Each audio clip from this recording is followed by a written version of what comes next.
اعوذ باللہ من الشیطان الرجیم بسم اللہ الرحمن الرحیم۔ موسیٰ علیہ السلام چھوٹا تھے، فرعون گھر میں بڑا ہوئے، پھر ان سے قتل ہوا، پھر وہاں سے بھاگ کر مدین چلے گئے، مدین میں عورتوں کا مدد کیے، وہاں سے پھر ان عورتوں کا گھر گئے، ان کا باپ سے بات چیت ہوا، ان کا باپ ان کو کام پہ رکھے موسیٰ علیہ السلام کو، اور یہ بھی بولے کہ کام اپنا 2 بیٹی میں سے کسی ایک کا ساتھ تمہارا نکاح کرا دیں گے۔ اب اس کا آگے کیا ہو رہا ہے؟ اللہ بول رہے ہیں، اور اے پیغمبر کیا تم تک موسیٰ کا واقعہ پہنچا ہے؟ موسیٰ کون سا واقعہ؟ کہ جب وہ واپس وہاں سے مدین سے کہاں گئے؟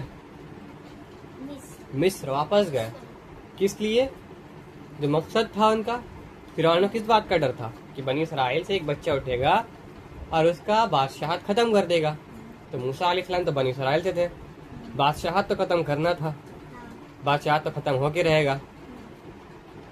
یہ اس وقت کی بات ہے جب ان کو ایک آگ نظر آئی تو انہوں نے اپنے گھر والوں سے کہا تم یہیں ٹھہراؤ، میں نے ایک آگ دیکھی ہے، شاید میں اس میں سے کوئی شعلہ تمہارے پاس لے آؤں، یا اس آگ کے پاس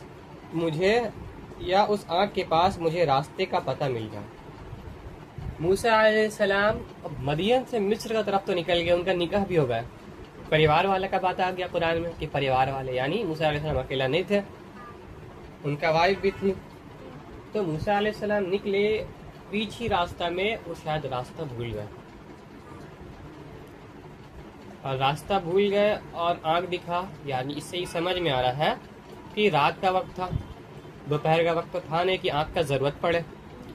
تو موسیٰ علیہ السلام کو ایک آنکھ دکھا اور اپنا پریوار والوں کو بولے کہ رکو، ہم کو اوپر کہیں ایک آگ دکھا ہے، ہم جاتے ہیں، وہ آگ سے شاید کچھ چھولا لے کے آتے ہیں، کہ لکڑی یا کچھ میں بھی آگ جلا کے لے کے آئیں گے، اور رات کا وقت تو دیکھنے میں آسانی ہوگا، راستہ دکھے گا اچھا سے، یا پھر کوئی وہاں رہا، جیسے اب آگ جل رہا ہے تو ہو سکتا ہے کوئی وہاں پہ ہو، آگ جلا رہا ہو سکتا ہے کوئی شخص مل جائے جیسے راستہ کا پتہ پوچھ لیں ہم، کیونکہ موسیٰ علیہ السلام تو کھو چکے تھے، ان کو راستہ یاد نہیں رہا۔ چنانچہ جب وہ آگ کے پاس پہنچے تو انہیں آواز دی گئی کہ اے موسیٰ۔ جیسے موسیٰ علیہ السلام آگ کے پاس پہنچے، ابھی تو اتنی ہی بات ہوا کہ پریوار والوں کو بولے اوپر آگ دکھایا ہم کو، ہم جا کے آگ کا شعلہ لے گیا، یا کوئی دکھ جائے تو راستہ کا پتہ پوچھ لے۔ مگر جیسے اس آگ کا پاس گئے، آواز آیا اے موسیٰ، کوئی ہے نہیں وہاں پہ۔ یقین سے جان لو کہ میں ہی تمہارا رب ہوں، اب تم اپنے جوتے اتار دو، تم اس وقت طوٰ کے مقدس وادی میں ہو۔ آواز آیا کس کا؟ اللہ کا آواز آیا، اور ایسا آواز تھا کہ جیسے کہ چاروں طرف سے آواز آ رہا ہو، اور ویسا سچویشن تھا کہ موسیٰ علیہ السلام بھی یہ بات کے مطمئن ہو گئے کہ اللہ کا سوا اور کوئی نہیں ہو سکتا۔ یہ آواز آیا اے موسیٰ، میں ہی تمہارا رب ہوں، جوتا اتار دو۔ اللہ کیا بولے موسیٰ علیہ السلام کو؟ جوتا اتار دو، اب تم کہاں پہ ہو؟ ایک مقدس وادی میں ہو جس کا نام طوٰ ہے۔ اور میں نے تمہیں نبوت کے لیے مخاطب کیا ہے، لہٰذا جو بات وحی کے ذریعے کہی جا رہی ہے اسے غور سے سنو۔ اب یہاں اللہ کیا بول رہے ہیں؟ اللہ بول رہے ہم تم کو چن لیے ہیں، اب موسیٰ علیہ السلام کو اللہ نبی بنا دیے،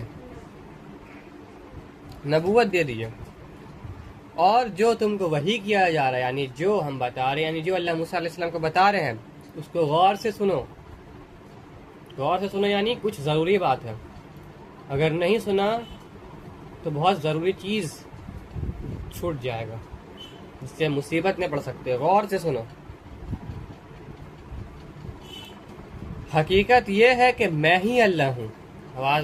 آواز جب آ رہا تو اللہ بول رہے ہیں کہ حقیقت میں ہی اللہ ہوں، اننی انا اللہ، میرے سوا کوئی معبود نہیں، صرف میرا ہی عبادت کیا جائے۔ اس سے بھی یہ بھی اللہ سمجھا رہے موسیٰ علیہ السلام کہ میرے سوائے کوئی معبود نہیں ہے، کسی اور کا عبادت نہیں کرنا، عبادت صرف کس سے کرنا ہے؟ میرا، یعنی اللہ کا عبادت کرنا ہے، اس لیے میری عبادت کرو اور مجھے یاد رکھنے کے لیے نماز قائم کرو، اور اللہ کو ہر وقت یاد رکھنے کے لیے کیا کرے؟ نماز قائم کرے۔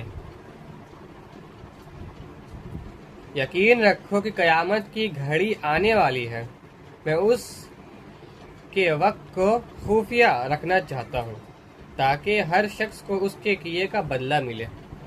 اور اللہ موسیٰ علیہ السلام کو یہ تو بتا دیے کہ میرا عبادت کرو، ہم ہی ہے اللہ، ہم ہی تمہارا رب ہے، میرا سوا کوئی معبود نہیں ہے، صرف میرا عبادت کرو اور ہم کو یاد کرنے کے لیے نماز قائم کرو۔ اور اس کے بعد اللہ کیا بول رہے ہیں کہ قیامت بہت جلد آنے والا ہے، ہم اگر اس کو بتائیں گے نہیں کہ کب آنے والا ہے، اس کو راز رکھیں گے، اللہ بول رہے ہیں موسیٰ علیہ السلام کو، تاکہ ہر شخص کو اس کے کیے کا بدلہ ملے۔ قیامت کے دن ہر اس شخص کو اس کے کیے کا بدلہ ملے گا، وہ اچھا کرے گا تو اس کو اچھا بدلہ ملے گا، ہے نا، برا کرے گا تو برا بدلہ ملے گا، یعنی کہ اچھا کیا تو جنت، برا کیا تو جہنم۔ لہٰذا کوئی ایسا شخص تمہیں اس سے ہرگز غافل نہ کرنے پائے جو اس پر ایمان نہ رکھتا ہو اور اپنی خواہشات کے پیچھے چلتا ہو، ورنہ تم ہلاکت میں پڑ جاؤ گے۔ اب اللہ موسیٰ علیہ السلام کے ساتھ ہی ساتھ یہ بھی بتا رہے کہ جو میرا پر ایمان نہیں رکھتا ہو، جو اللہ پر ایمان نہیں رکھتا اور آخرت پر ایمان نہیں رکھتا ہو، ایسا نہ ہو کہ وہ تم کو غافل کر دے، تم کو بھٹکا دے۔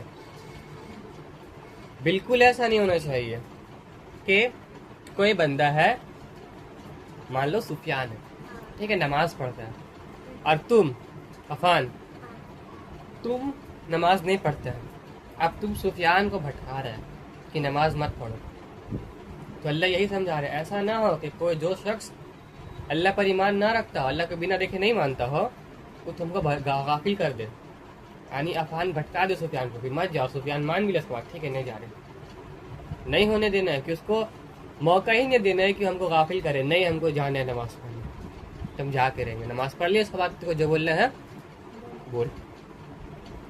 تو اللہ موسیٰ علیہ السلام کو سمجھا رہے کہ یاد رکھو کوئی تم کو غافل نہ کر سکے اور اپنی خواہشات کے پیچھے چلتا ہو،